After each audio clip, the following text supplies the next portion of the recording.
what's going on, Evercade and viewers? My name is Evercade and welcome to the channel. And today I want to talk about, a little something that I've been thinking about recently, and basically it all comes down to recently, for those you don't know, Square Enix sold off a bunch of its Western studios. It sold off Crystal Dynamics, Square Enix Montreal, which I assume is going to be renamed because obviously it's not part of Square Enix anymore.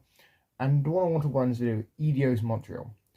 Now, Eidos is a unique case because Eidos was a British game publisher, and obviously that publishing wing was absorbed into Square Enix, and the developer still exists, but it's a Canadian developer now. And for those of you who don't know, this developer is the owner of the Tomb Raider franchise, right?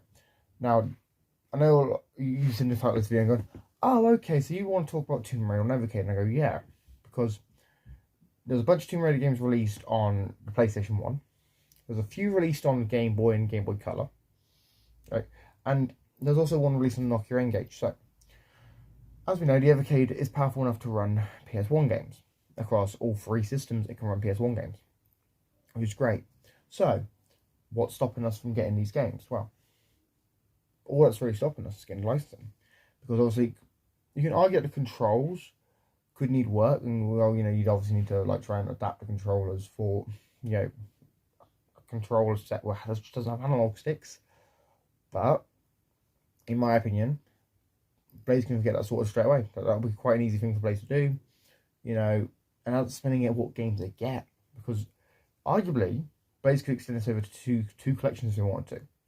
Where right now Tomb Raider 1, 2, and 2 some of the Game Boy spin-offs on one cart, and then Tomb Raider 3 and some of the other games on a third, on a second cart. Now, what's stopping us from getting this cartridge? Well, basically, for those you don't know, the company who bought these studios from Square Enix is Embracer Group. Now, Embracer Group is the owner of many different IPs, many different studios, many different properties, right? They own stuff like THQ Nordic's one of theirs, Coffee Stain Studios one of theirs, you know, they own all sorts. And recently, right, and this is a point I want to make, which you'll see where I'm going, is a developer that Embracer Group recently acquired in its mass acquisition spree, where like they were buying limited run games, buying Middle Earth Enterprises, all sorts of stuff. They bought a developer, I can't remember what it was called, it was a Japanese game publisher who owns the Tower Plane catalogue.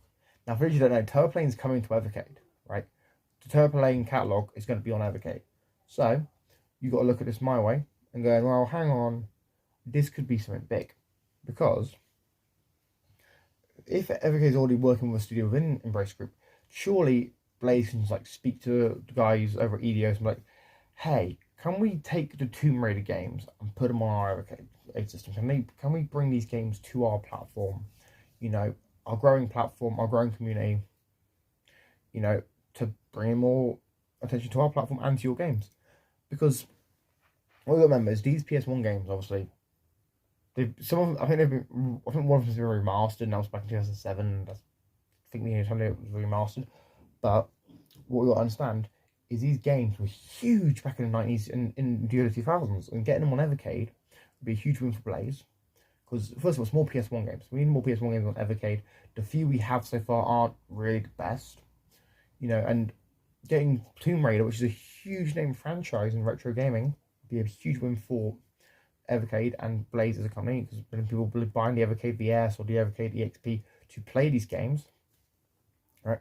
Second point, Embracer Group wants to make money off its back catalogue, right? Because Embracer Group said they're going to break even from this deal to buy these studios from Square Enix just off of the back catalogue. So that could be great, and for Embracer, they could license the games to Evercade fairly cheap, and then obviously they could bring in the revenue. Because I don't know how the cart sales split, I don't know how the cart royalties split works, but I do know that Blaze has to pay like a fee to, you know, use the game, so that could be beneficial for both Embrace Group and Blaze. Obviously, it's just more games on Evercade, and it expands the reach of PlayStation games on the Evercade as well as games from Game Boy and Game Boy Color, Game Boy Advance, whatever else they decide for the Tomb Raider franchise to put on Evercade.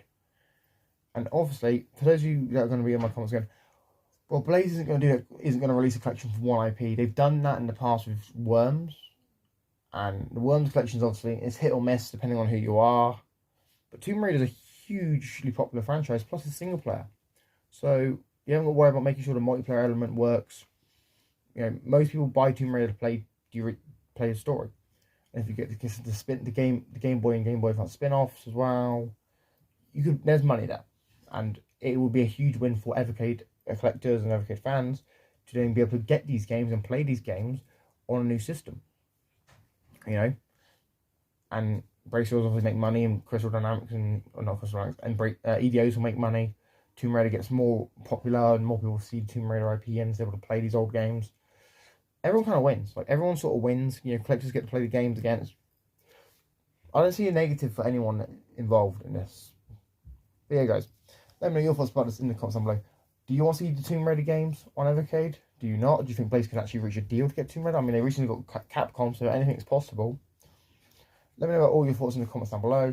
Make sure you like, share, subscribe. If you want to share this on all your social medias, I really do appreciate it. I've been Evercade, and I'm signing out. Peace.